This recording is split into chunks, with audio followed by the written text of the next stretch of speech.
कोयटा से पेशावर जाने वाली जाफर एक्सप्रेस 2 रोज के लिए मंसूख कर दी गई। रेलवे हुकाम के मुताबिक जाफर एक्सप्रेस आज और कल पेशावर नहीं जाएगी। हुकाम ने कहा कि आज पेशावर से कोयटा के लिए भी जाफर एक्सप्रेस को मंसूख किया गया है। जाफर एक्सप्रेस की मंसूखी की वजह से बारिशों से पैदा सूरत हाल है। कोयटा से पेशावर जाने वाली जाफर एक्सप्रेस 2 रोज के लिए मंसूख कर दी गई।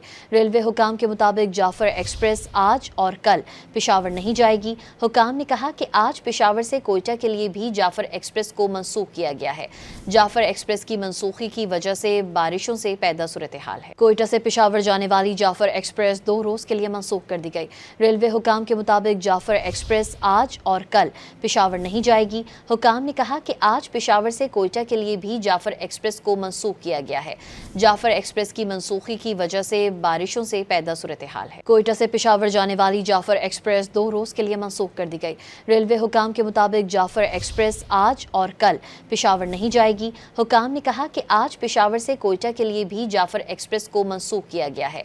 जाफर एक्सप्रेस की मंसूखी की वजह से बारिशों से पैदा सूरत हाल है।